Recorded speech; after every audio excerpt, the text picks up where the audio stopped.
થાનગઢમાં દેશભક્તિનો માહોલ નગરપાલિકા અને મ્યુનિસિપલ હાઈસ્કૂલ ખાતે શાનદાર ધ્વજવંદન કાર્યક્રમ યોજાયો।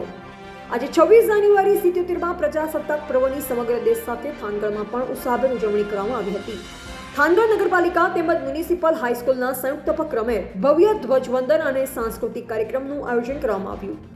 ગૌરવવંતુ ધ્વજવંદન અને દેશભક્તિના સુર કાર્યક્રમની શરૂઆતમાં મહાનુભાવોના હસ્તે તિરંગો લહેરાવી સલામી આપવામાં આવી। આ અવસરે હાઈસ્કૂલના વિદ્યાર્થીઓ દ્વારા દેશભક્તિના ગીતો અને વિવિધ સાંસ્કૃતિક કૃત્યો રજૂ કરવામાં આવી, જેણે ઉપસ્થિત સૌ કોઈના મન મોહી લીધા હતા।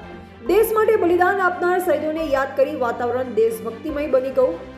આ કાર્યક્રમમાં મુખ્ય અતિથિ તરીકે થાનગઢ નગરપાલિકા પ્રમુખ શ્રી પ્રદ્યુમનસિંહ રાણા ઉપસ્થિત રહ્યા। તેમની સાથે નગરપાલિકાના વિવિધ સમિતિના સભ્યો, નગરપાલિકાના અધિકારીઓ અને કર્મચારીગણ, મ્યુનિસિપલ હાઈસ્કૂલના આચાર્ય અને તમામ શિક્ષકગણ, થાનગઢના અગ્રણીઓને મોટી સંખ્યામાં ગ્રામજનો।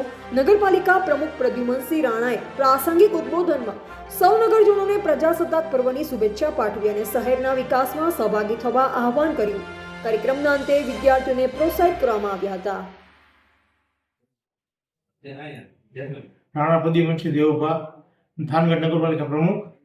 77માં પ્રજાસત્તાક દિવસ નિમિત્તે દરેક ગ્રામજનોને ખૂબ ખૂબ શુભેચ્છા। આજ રોજ આઝાદ ચોકની અંદર પણ ધ્વજવંદનનો કાર્યક્રમ કરવામાં આવેલ તથા મ્યુનિસિપલ હાઈસ્કૂલની અંદર પણ ધ્વજવંદનનો કાર્યક્રમ કરવામાં આવેલ હતો।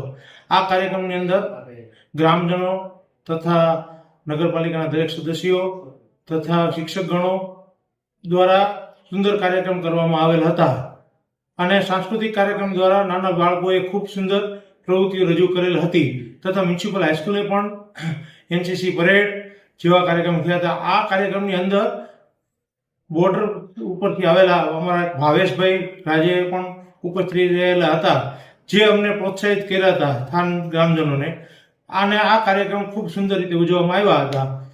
તે બદલ ગ્રામજનોનો ખૂબ ખૂબ આભાર। અસ્તુ, ભારત માતા કી જય।